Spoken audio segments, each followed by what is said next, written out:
Hello, एक बार फिर education knowledge में आपका स्वागत है। आज मैं कक्षा 10 के विद्यार्थियों के लिए अध्याय 4 पाठ का नाम है कृषि। ठीक है, कृषि माने क्या होता है? खेती। और विषय है आपका भूगोल। ठीक है, ये सामाजिक विज्ञान के विषय के अंतर्गत आपका भूगोल का चैप्टर है, चौथा। और ये कक्षा 10 के विद्यार्थियों के लिए तो इसमें से इस वर्ष 3 अंक के प्रश्न आना है। ठीक है, तो इसमें मैंने आपके लिए बहुत ही सरल प्रश्न बनाने का प्रयास किया है। तो इसमें से 2 अंक का भी प्रश्न आ सकता है, एक वस्तुनिष्ठ प्रश्न भी आ सकता है, तो और या 3 नंबर का प्रश्न भी आ सकता है। तो जो प्रश्न परीक्षा में आपके पूछे जा सकते हैं उनको मैंने आपके लिए हल करने का प्रयास किया है। तो देखिए, इसमें पहला क्वेश्चन है आपका, बहुत इम्पोर्टेंट क्वेश्चन है ये वाला। कृषि पर आधारित कई बार पूछा गया परीक्षा में।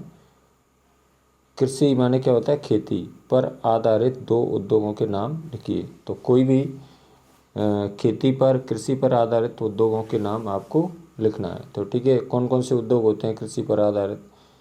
इसमें देखिए, पहला है सूती वस्त्र उद्योग, दूसरा है रेशम उद्योग, तीसरा है पटसन उद्योग, चौथा है डेयरी उद्योग और पांचवा है चीनी उद्योग। चीनी माने क्या होता है? शक्कर। अगला है चाय उद्योग और कॉफ़ी उद्योग। ये सभी आप देख सकते हैं कृषि पर आधारित होते हैं ये उद्योग। ठीक है, कृषि माने क्या होता है? खेती। तो इनमें से कोई भी 2 उद्योगों के नाम आप आराम से लिख सकते हैं। सूती वस्त्र उद्योग, रेशम उद्योग, पटसन उद्योग, डेयरी उद्योग, चीनी उद्योग, चाय उद्योग और कॉफ़ी उद्योग। ठीक है, इसके बाद में नेक्स्ट क्वेश्चन लेते हैं। अगला क्वेश्चन है आपका, देखिए अगला क्वेश्चन है रोपण कृषि की कोई 4 फसलों के नाम लिखना है। यानी कि जिसको हम रोप कर लगाते हैं उन फसलों के आपको कोई 4 फसलों के नाम लिखना है। तो रोपण कृषि की 4 फसलों के नाम आपको बताना है। तो कौन कौन से उत्तर देखिए, एक तो चाय है, कॉफ़ी है, रबड़ है, गन्ना है और केला है। ये सभी किसके उदाहरण हैं? रोपण कृषि के। कृषि माने क्या होता है? खेती। ठीक है, तो इसमें आप आराम से रोपण कृषि की कौन कौन सी फसलें आती हैं रोपण कृषि में?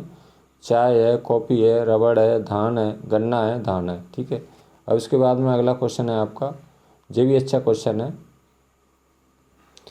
भारत की शस्य ऋतुओं के नाम लिखिए।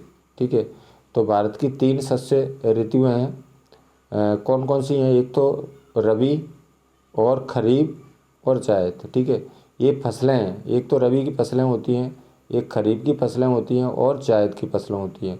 रबी की फसल कब पैदा होती है?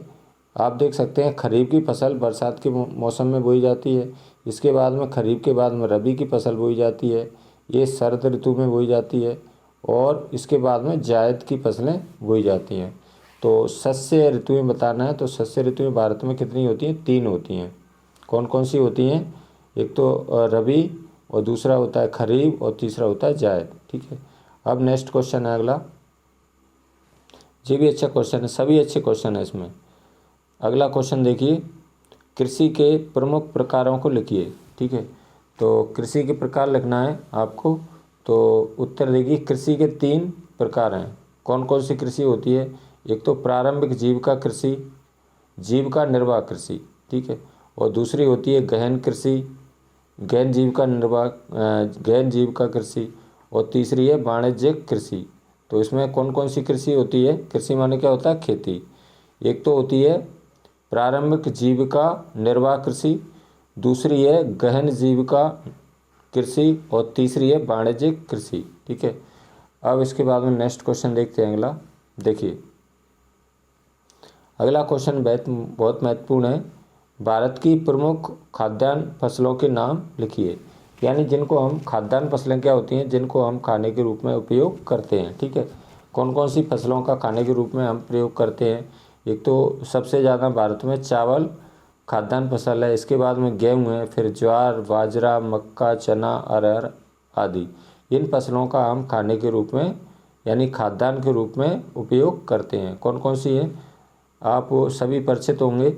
एक तो चावल है, गेहूँ, ज्वार, बाजरा, मक्का, चना, अरहर आदि, इनको हम खाने के रूप में प्रयोग करते हैं। ठीक है, ये हमारी क्या है, भारत की प्रमुख खाद्यान्न फसलें हैं जी। ठीक है, अब इसके बाद नेक्स्ट क्वेश्चन है आपका, ये भी अच्छा क्वेश्चन है।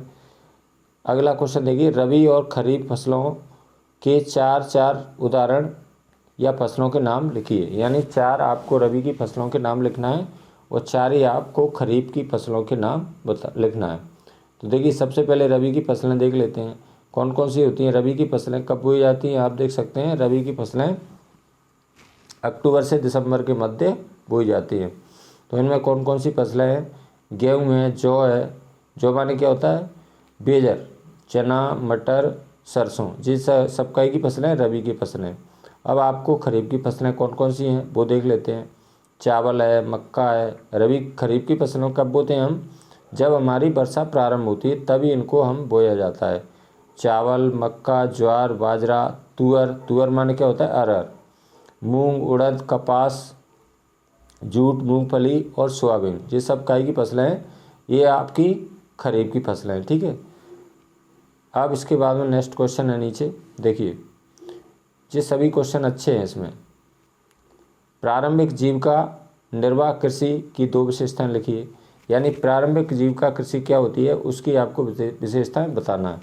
तो इसकी विशेषता देगी, नंबर 1, यह कृषि माने क्या होता है, खेती, कृषि भूमि के छोटे टुकड़े पर की जाती है। यानी इस कृषि को भूमि के छोटे टुकड़े पर करते हैं। ठीक है, दूसरी क्या विशेषता है, इस कृषि को करने में आदिम माने क्या होता है, पुराने औजारों का उपयोग किया जाता है, जैसे हल वगैरह। ठीक है, अगला क्वेश्चन है, इस कृषि में पैदावार कम होती है। यानी इस कृषि में पैदावार कम होती है। कृषि माने क्या होता है, खेती।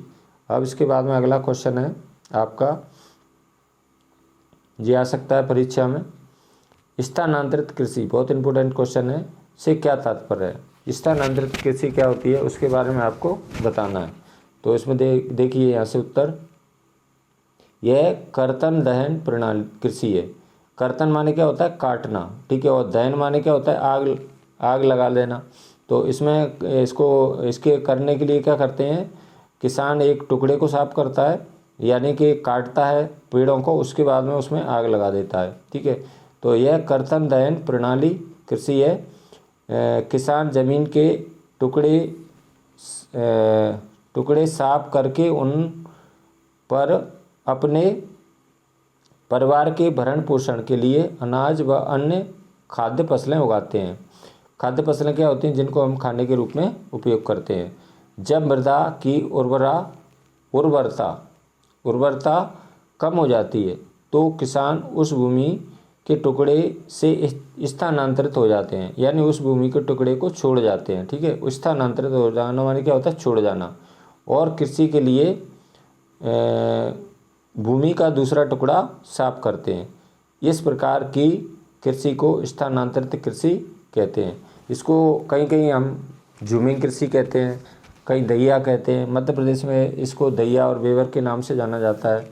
कौन सी कृषि को, कहीं इसको स्लेश बर्न कहते हैं, कहीं इसको झूमिंग कृषि कहते हैं। तो मध्य प्रदेश में क्या कहते हैं, इसको कहते हैं बेवर और दहिया के नाम से मध्य प्रदेश में इस कृषि को, स्थानांतरित कृषि को जाना जाता है। ठीक है, अगला क्वेश्चन है आपका, देखिए ये भी अच्छा क्वेश्चन है। अगला क्वेश्चन है, वाणिज्य कृषि की 2 विशेषताएं लिखिए। वाणिज्य कृषि क्या होती है, जिसको हम सीधा बेच के और पैसा प्राप्त कर लेते हैं। ठीक है, वाणिज्य कृषि की 2 विशेषताएं लिखना है आपको। तो नंबर 1 क्या हो जाएगा, इस कृषि के लिए लंबे चौड़े क्षेत्र की आवश्यकता होती है। ठीक है, यानी कि इस कृषि को करने के लिए लंबे चौड़े क्षेत्र की आवश्यकता होती है। दूसरी विशेषता क्या हो जाएगी, इस कृषि को करने में अधिक पूंजी यानी अधिक पैसा व श्रम की आवश्यकता होती है। और अधिक श्रम माने क्या होता है, मेहनत। यानी इसको करने के लिए अधिक पूंजी और श्रम की आवश्यकता होती है। तो इसकी विशेषता क्या हो जाएंगी, इस कृषि के लिए लंबे चौड़े क्षेत्र की आवश्यकता होती है, यानी लंबे चौड़े खेत होंगे तभी इस कृषि को आप कर सकते हैं। दूसरा, इस कृषि को करने के लिए अधिक पूंजी यानी बहुत पैसा चाहिए इसके लिए, और श्रम, श्रम माने बहुत मेहनत की आवश्यकता होती है, यानी कि इस कृषि को करने के लिए अधिक पूंजी व श्रम की आवश्यकता होती है।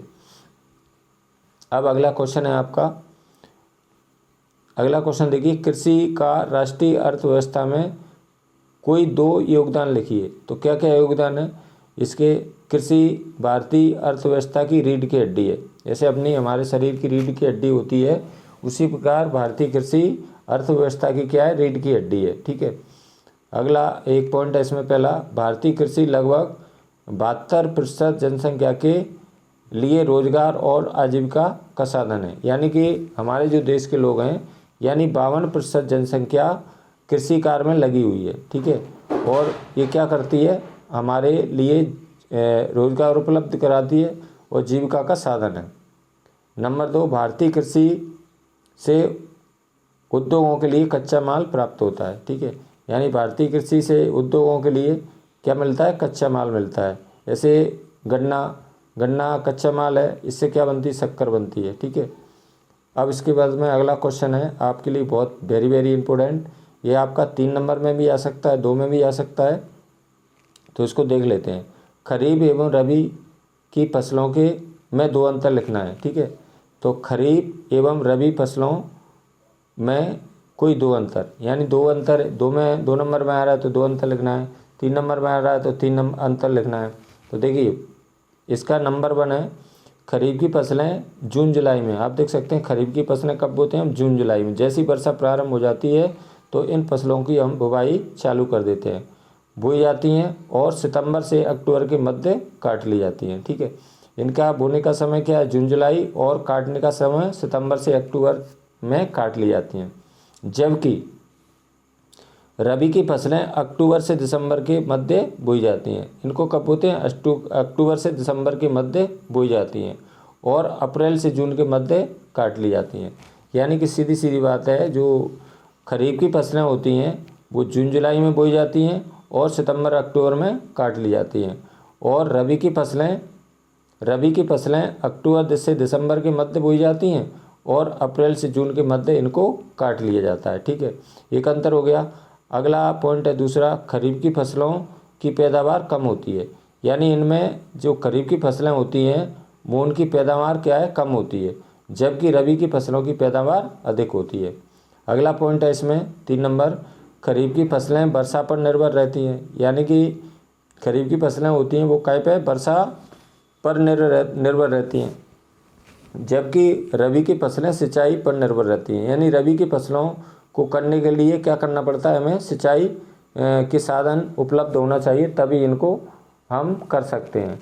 अगला पॉइंट है, खरीफ की फसलों के उदाहरण क्या क्या हो जाएंगे? चावल है, मक्का है, ज्वार है, बाजरा है, तुअर, अरहर, मूंग, उड़द, कपास, जूट, मूंगफली, सोयाबीन, पटसन, तिली। ये बहुत लंबी लिस्ट है इसकी खरीफ की फसलों के। इसके बाद में रबी की फसलों के उदाहरण क्या हो जाएंगे?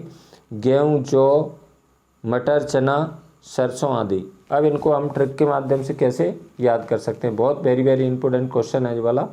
तो ट्रिक के माध्यम से देखिए रबी की फसलें और खरीफ की फसलें हम कैसे याद रख सकते हैं। तो देखिए ध्यान से देखना है आपको। रबी की फसलों के लिए आपको एक खरीफ की फसलों को याद करने के लिए आपको एक लाइन याद रखनी है। क्या है? अरे गधे मकाम तिल से बाजा बजा, ये आपको याद रखना है बस। तो इसमें देखिए मैं थोड़ा सा इसको झूम करके दिखा रहा हूँ आपको। इसमें ये वाली ट्रिक लगाना है आपको, ये याद रखना है, अरे गधे मकाम तिल से बाजा बजा। तो देखिए अरे से क्या हो जाएगा? अरे से बन जाएगी आपकी अरहर। ठीक है।